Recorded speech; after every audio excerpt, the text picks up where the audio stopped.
No, I've heard some people say, well, this buys Joe Biden time because if he was to step aside now, it would make the Democrats look complicit in what happened. It would be seen as an admission of guilt, whether, fair or not. But the point is, it's been so devastating a contrast, strong Trump, weak Biden, that it makes his departure almost inevitable in the medium term, doesn't it? Well, I'm not so sure, Andrew. You hear a lot of people say that here in the United States, and that may turn out to be true.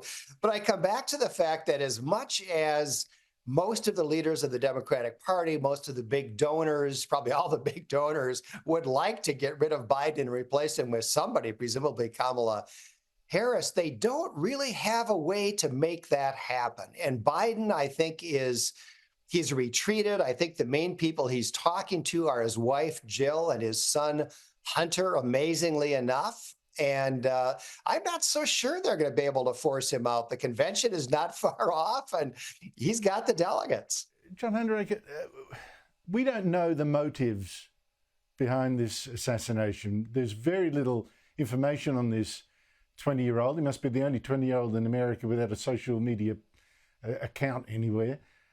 He is a member of the Republican Party. On the other hand, he donated to a Democrat-aligned movement.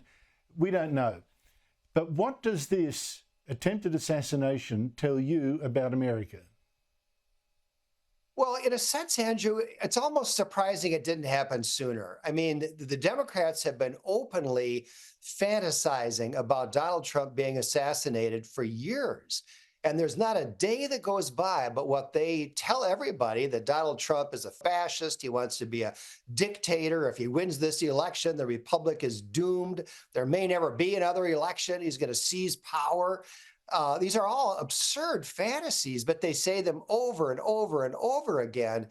And to me, Andrew, it's almost surprising that until now, no disturbed person has acted on the logic of those statements and said, well, if that's all true, I've got to act to try to save the country by assassinating Donald Trump. I think regardless of what this young man's particular ideology was, and we may never know exactly what he was thinking, I do think that this constant drumbeat about the terrible threat that Trump poses to our country has got to have something to do with the fact that a young man gets a rifle and tries to assassinate him.